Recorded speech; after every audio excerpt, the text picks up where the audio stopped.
पाक में पेलो नबवत जो ऐलान मक्के पाक का थींदे मदीनतुल मुनव्वरा पहुतो। हजरत अबू अयूब अंसारी हिकड़े मदीने पाक जे अंसारी के वो खत दिनो त महबूब ते पहुंचाया। हिक रवायत इहा त वो खत मदीने पाक आयो ऐं पाण करीमन उन खत जी शाही मोहर टोड़े हजरत अली उल मुर्तदा शेर खुदा के फरमाए तो अली यो खत पढ़ी बुधा जो त मदीने जा मीर सल्लल्लाहु अलैहि वसल्लम पाण न पढ़ंदा हा। अल्लाह जा महबूब पाण न पढ़ंदा हा। महबूब करीम सल्लल्लाहु अलैहि वसल्लम नबीए उम्मी आहे। नबीए उम्मी उनके चइबो वा जेको दुनिया जे के उस्ताद वट पढ़ियो न हुजे।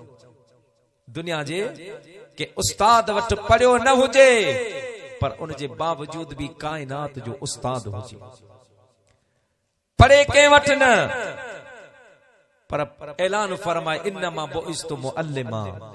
अल्लाह पाक मां मुस्तफा के कायनात जो उस्ताद बनाए मोकलियो। बुजुर्गान दीन महबूबन करीमन अलैहि सलातो सलाम जे नबी उम्मी होने ते तफसील सा कलाम फरमायो। उन जो कई हिकमतों बयान कयूं पर हिकड़ी हिकमत ये भी आ त अल्लाह पाक जी जात बा बरकात फरमायो तो मुझो महबूब मुझो हबीब आ। मां रब न तो चाया त दुनिया जे के उस्ताद वट पढ़े जो त उस्ताद वट महबूब पढ़ंदो त उस्ताद जो अदब करणो पवंदो। उस्ताद जा हथ चुमणा पवंदा। उस्ताद जी जुती खणी पवंदी। उस्ताद जे सामो दोज़ानो चे वेहणो पवंदो। उस्ताद जो सलाम भरणो पवंदो। ओ मुंहिंजा प्यारा दोस्तो बुजुर्गो छो त उस्ताद उस्ताद आ। मुझे मदीने जे मीर फरमायो अल अबाउ सलासुन मन वलदक मन ज़व्वजक व मन अल्लमक व खैरु अबाउकुम मन अल्लमक। मुझे महबूब फरमायो हर माण्हू जा टे पे होंदा आहिन। एक हकीकी बाबा ॿियो जे धीअ ॾिनी यानी सुसर ऐं टियों अवां जो उहो भी बाबो वा जे अवां के इल्म पढ़ायो आहे। ऐं उस्ताद कंहिं भी शोबे जो हुजे याद रखो चाहे वो मदरसे जो हुजे चाहे वो स्कूल जो हुजे चाहे वो कॉलेज या यूनिवर्सिटी जो हुजे या आम के हुनर जो उस्ताद हुजे। तारीख गवाह आहे जिन भी शागिर्दन पंजे उस्ताद जो अदब कयो अल्लाह करीम उन्हनि खे ओतिरो वधाए। चाहे वो को मैकेनिक हुजे को वो दर्जी हुजे को मुंहिंजा दोस्त बुजुर्ग हो या के बे शोबे जो हुजे को ड्राइवर हुजे पर जे भी उस्ताद जो अदब कयो उन शोबे अंदर अल्लाह करीम उनके महारत अता फरमाई। एड़ी तरह इस्लामियात में जिन शागिर्दन उस्ताद जो अदब कयो खिदमत कई अल्लाह करीम उन जे मथा इल्म ऐं हिकमत जा मुंहिंजा दोस्तो बुजुर्गो रब करीम जी जात बा बरकात नुज़ूल फरमाए छॾिया। अल्लाह पाक फरमायो ऐ मुंहिंजा प्यारा महबूब मां नथो चाहियां जो तूं कंहिंजे साम्हूं झुक हलिया। अर्रहमान अल्लमल क़ुरआन ख़लक़ल इंसान अल्लमहुल बयान। ऐ मुंहिंजा प्यारा महबूब हलिया मां तो के पान तो पढ़ाया मां कान व मा यकून जो इल्म तो ॾिया। मुंहिंजा मुस्तफा तूं मूं रब जे साम्हूं झुक ऐं पूरी कायनात तो मोहम्मद जे दर जे सलामी हुजे। हज़रत अली से पढ़ियो ऐं पाण करीमन फरमाए त असां तुब्बा खे पंहिंजी गुलामी में क़बूल फरमायो। ऐं ॿी रवायत आहे त महबूब जॾहिं हिजरत करे मक्के खां मदीने आया त अबू लैला अंसारी नाले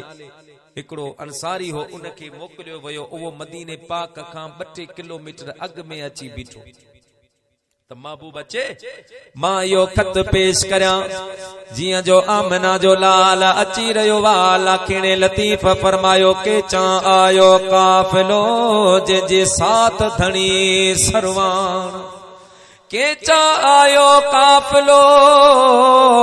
जी साथ धणी सरवान। वार वटे वागो कया पवा हूंद पलहान पो जेड़ो पुनो पान तेरी सिटा साथ जी के जा आयो काफिलो जिंजी तरह मुचारे तोड़ सिंगारियो सैयद चए करहा मजा कोड हाणे लख लहे पई लोड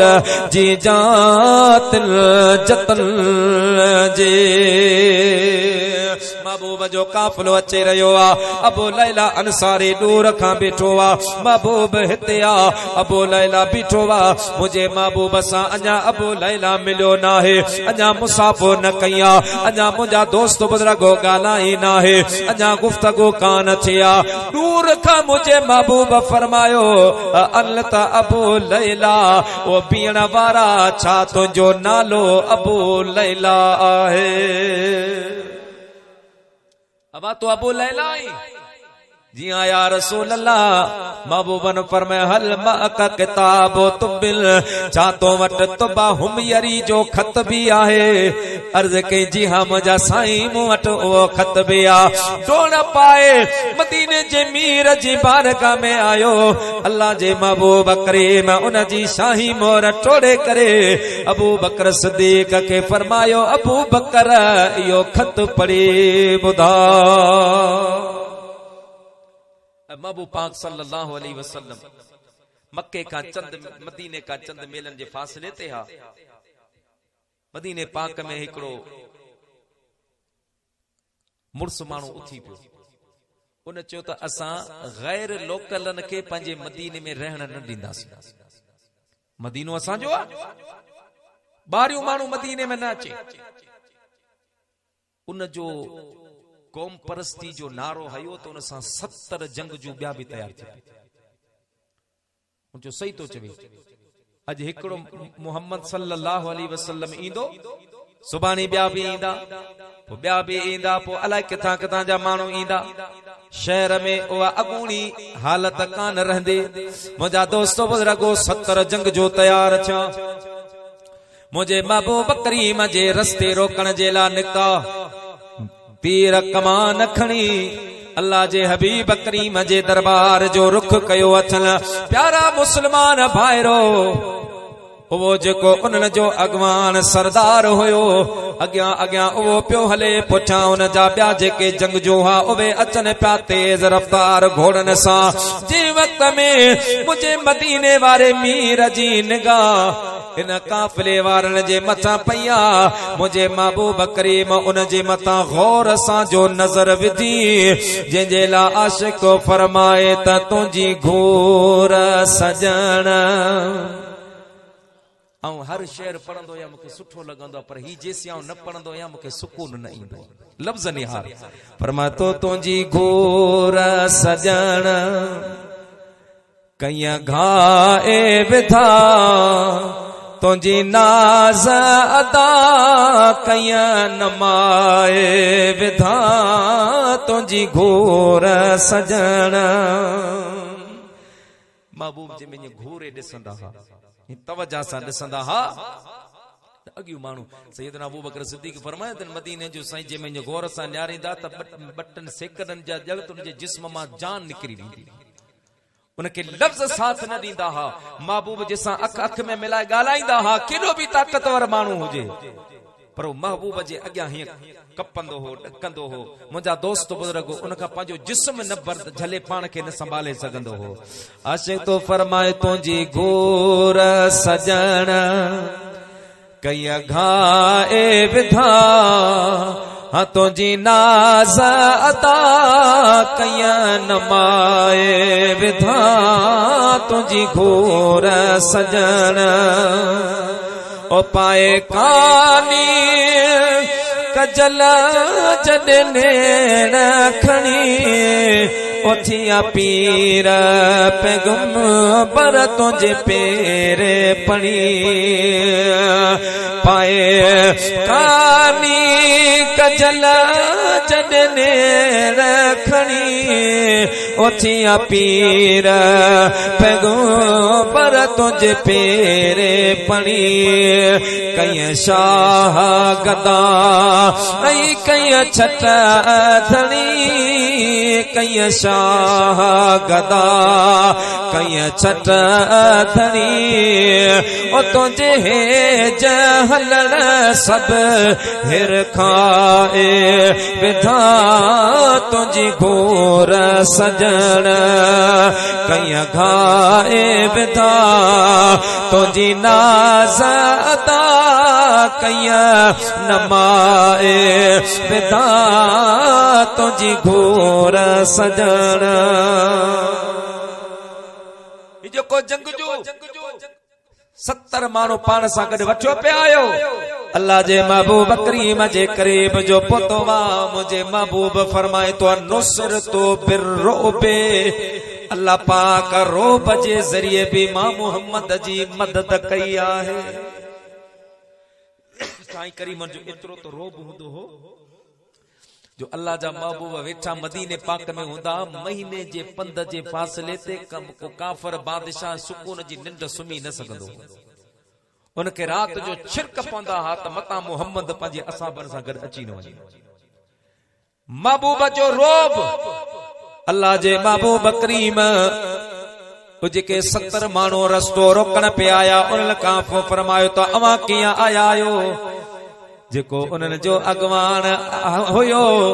उन जे हथ मां तलवार किरी पई बाहूं ॿधे अर्ज़ करण लॻो सोना तुंहिंजे इस्तक़बाल जे लाइ अची रहिया आहियूं तोखे वठण जे लाइ आया आहियूं मुंहिंजा महबूब असां चयो महबूब अकेलो अचे त ईअं न महबूब के असां इस्तक़बाल करे वठी हलो मुंहिंजा दोस्त बुज़ुर्गो पोइ हाणे अॻियां अॻियां तुंहिंजो मुंहिंजो हबीब हली रहियो आहे ऐं पुठियां उहे जंग जो प्रोटोकॉल जे तरह मुंहिंजे महबूब खे वठी पे आया जॾहिं मदीने पाक में दाख़िल छा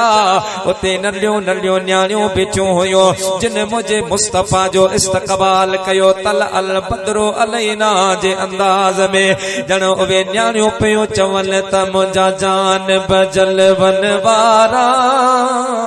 वल्लैल जे ज़ुल्फन वारा सद बार वञा मां सदको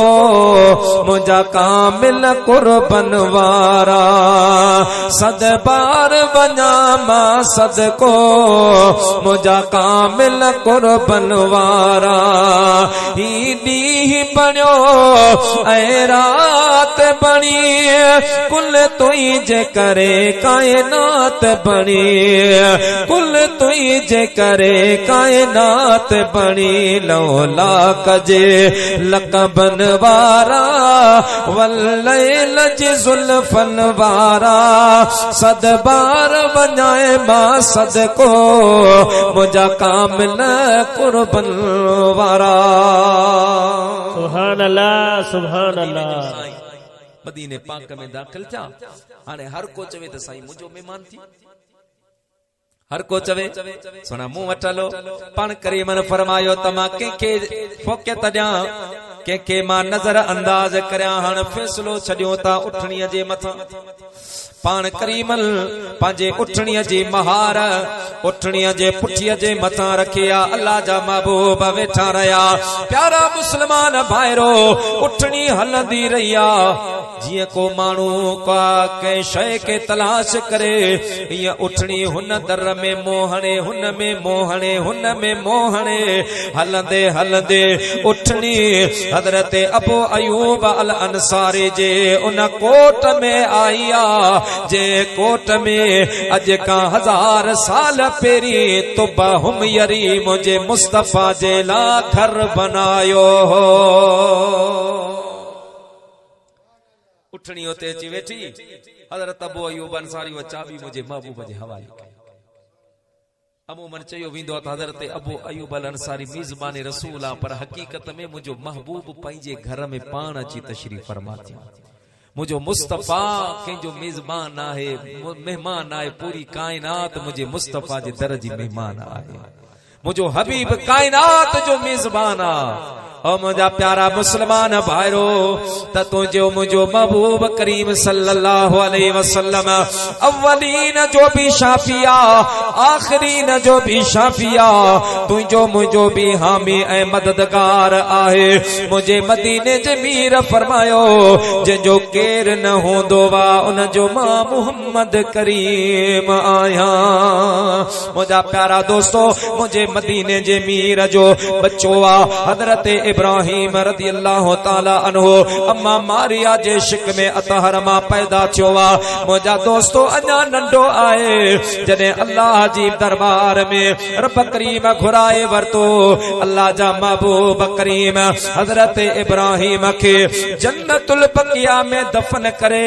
वापस जो मोटी आया। हजरत अबू बकर सिद्दीक फरमाए पयो मां मदीने वारे साईं जे पासे में वेठो हुयस। अल्लाह जा महबूब करीम इं पे रुना अखिन मां इं पे नीर वया जियां सावण जी बरसात वसंदे आए। मां बाहों बदी अर्ज कयो मुझा आका अवां त रुअण खां मना कई आहे अज तवां पाण रोई रहा आयो। आमना जे लाल फरमायो अबू बकर यार बच्चन जो विछोड़ो ॾाढो ॾुखियो हूंदो आहे। औलाद जो विछोड़ो ॾाढो हैबतनाक हूंदो आहे करबनाक हूंदो आहे। अबू बकर दिल फाटी पवंदी आहे चेल भॼी पवंदी आहे। मां मुस्तफा जेको मना कई आहे उहो सीने ते हथ हणण खां मना कई आहे वार पटण खां मना कई आहे कपड़ा फाड़ण खां मना कई आहे ऐं जमीन ते धक हणण खां मना कई आहे। अबू बकर प्यारा जेको अख मां लुढ़क निकरंदो वा वो ज़हमत नाहे बल्कि अल्लाह पाक जी रहमत आहे। बच्चे जो बिछोड़ो पान करीम पान के संभाले जो घर वया त हजरत इब्राहिम जी अम्मा कायनात जी अम्मा उम्मुल मुमिनीन सैयदा अम्मा मारिया रोई रही। मां हुई मदीने जे साईं फरमायो मारिया न रो अल्लाह जी शय हुई अल्लाह वठी रब तोखे उन जो बदलो दींदो। साईं तसल्ली दिनी पान करीम बाहर वया वरी कुछ देर बाद मोटी आया अम्मा मारिया वरी रोई। मदीने जे साईं वरी तसल्ली दिनी पान वरी बाहर वया वरी जो मोटी आया त अम्मा मारिया रोई रहिया। मुझे मदीने जे मीर फरमायो मारिया मां तो के 2 मरतबा फरमायो 3 मरतबा फरमायो त न रो अल्लाह जी शय हुई अल्लाह घुराए वरतिया पर तो जो रुवण बंद न थो थे। हाने जे बुधी तमाम मुस्तफा तो के बुधाया अर्ज कया का इरशाद फरमा। मुझे महबूब फरमायो ओ मारिया जिया सा तुझे बच्चे के जन्नतुल बकिया में रखियो वा ऐं असां मथा मिट्टी वारा है वापस थियासो। अल्लाह ताला जी जात बा बरकातों जे बच्चे के जन्नतुल बकिया मा कढाए करे जन्नतुल फिरदौस में हजरत इब्राहिम खलीलुल्लाह जे झोल में विहारियो वा गोद में विहारियो वा। ओ मारिया अगर तो ॾिसण चाहिए त मां मोहम्मद तोखे ॾेखारण जे लाइ बि तैयार आहियां। अम्मा मारे अर्ज कयो सोना बस मां ॾिसां बि कोन थी रोआं बि कोन थी। साईं फरमायो ॾिस न अर्ज कई मुंहिंजा साईं मूंखे बच्चो प्यारो आहे पर ईमान उन खां वधीक प्यारो आहे। साईं फरमायो मारिया ईमान अर्ज की साईं जॾहिं तव्हां चयो आहे त जन्नत में वेठो आहे त बस मुंहिंजो ईमान वेठो आहे। हाणे जे मां चवां त मूंखे ॾेखार त उन जो मतलब इहो थींदो त मूंखे अवां जी ॻाल्हि ते भरवसो नाहे तॾहिं मां ॾिसण पई चाहियां। पोइ मुंहिंजा दोस्तो इन हदीस पाक जी तशरीह में आलमन सगोरन फरमायो आहे त मदीने वारे मीर जे सदके जंहिंजो बचपन में बच्चो वफात थींदो वा उन जा मिट माइट मुंहिंजा प्यारा दोस्त बुजुर्गो उनके बज़ाहिर त ज़मीन में दफन करे मोटंदा आहिनि। अल्लाह ताला जी ज़ात बा बरकात उनके उन कब्र मां कढाए जन्नत में मदीने वारे मीर सां गॾु रहींदो आहे। अल्लाह करीम अब्दुल समद जी शहजादी जी बेहसा मगफरत तो बख्शल बानड़ी अल्लाह जी वो जन्नत जी मुझा दोस्त बुजुर्गो जन्नत जी गुलन जो एक कली आ वो जन्नत जी ये समझो तो पोपट आहे ऐ उन्हनि जे सदके इंशाअल्लाह अल्लाह करीम हिनन जा दर्जात बुलंद फरमाइंदो। मदीने जे साईं फरमायो त मुझी उम्मत में अल्लाह ताला जी जात बा बरकात एकड़ो बियो भी सिलसिलो रखियो आ के मानू जे ला अल्लाह पाक को आला मकाम रब करीम मुकर्रर फरमाइंदो आ पो उन में वो अमल कोन होंदो आ जे अमल जे करे उनके वो मकाम मर्तबो मिले पो अल्लाह करीम उन ते मुसीबत नाज़िल कंदो बीमारी इंदी आ मौत जो झटको इंदो आ पंजन जा विछोड़ा थींदा पो अल्लाह पाक उनके सब्र जी तौफीक अता फरमाइंदो। पो जने वो सब्र कंदो आ त साबिरीन जे ला मुजो रब फरमाइंदो आ इन्नल्लाह मअस साबिरीन अल्लाह पाक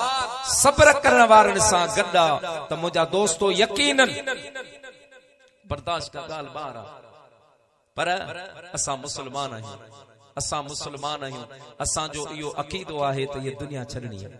हर के छड़नी आ हलणो आ नंढो न नंढे ते आ न वडे ते आहे अल्लाह करीम हर मुसलमान जो खात्मो ईमान ते फरमाए। मुजा दोस्त बुजुर्गो जेको भी दी आहे बेटा साईं फरमाए त मार पवई मौत तो अण मुंदाई तो आहे मार पवई मौत तो अण मुंदाई तो आहे अड़े घाई एड़ा घोट जिनजी मुंद न हुई मरण जी एड़ा जवान भी वया जिनजी मरण जी मुंद न हुई जी अब्दुल समद जी साहबजादी उनजी मरण जी मुंद थोड़ी पर उनजी अल्लाह करीम जिंदगी एतरी रखी ऐ वो उन जे वालिदैन जी बख्शिश बुलंदी दर्जात जो सबब ये सब्र इख्तियार कन अल्लाह जी रजा ते राजी रहन त मुजा दोस्त असा जेको भी कदम खणो पिया असा मौत जे करीब वरी रहिया आहियूं। खुदा रा पंजे अमलन जी इस्लाह कर पंजो अमल ठीक कर पंजो अखलाक पंजो किरदार वो ठीक कर। मुजा दोस्त कयामत चे ॾियारे न दुनिया कम इंदी न दौलत कम इंदी न को सियासी लीडर और रहनुमा कम इंदा जेकॾहिं कम इंदो त पंहिंजो अमल पंहिंजो किरदार इहो ही तो के अल्लाह जी बारगाह में कम इंदो। असां मदीने वारे साईं जे शफात जा क़ाइल आहियूं त साईं जी सिफारिश आहे पर उलमा मौजूद आहिनि मदीने वारो मीर तो फरमाए मुझी सिफारिश उन्हनि खे नसीब थींदी जेके 5 वक्त जा नमाज़ी आहिनि। जो साईं का सहाबन अर्ज़ कयो साईं तव्हां उम्मती कीअं सुञाणंदो पाण फरमायूं त क़यामत ॾींहुं मुंहिंजे उम्मतिन जा चेहरा ईअं चमकंदा जीअं चोॾहीं जो चंड चमकंदो आहे 5 किलाणियूं घोड़ो जीअं उन जा उज़वा वाज़े हूंदा आहिनि ईअं मुंहिंजे उम्मत जा चेहरा चमकंदा मां सुञाणंदुसि पोइ वठी सिफारिश कराए जन्नत में दाख़िल कराईंदुसि। असहाबन अर्ज़ कयो सोना उहो छाजी वजह से पाण करीमन फरमायो उहे निमाज़ पढ़ंदा निमाज जी वजह से उन्हनि जा चेहरा चमकंदा उन्हनि जा चेहरा रोशन ऐं मुनव्वर हूंदा त मुंहिंजा दोस्त मुंहिंजा मिठा 5 वक्त जी निमाज जी तोखे पारत हुजे।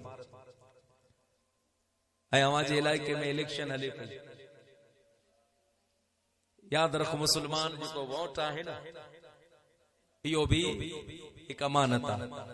जेको दीनदार माण्हू हुजे मुत्तक़ी परहेज़गार हुजे जंहिंमां तव्हांखे भलाई जी उम्मीद हुजे पंहिंजो वोट तव्हां उनखे करियो। ऐं अल्लाह करीम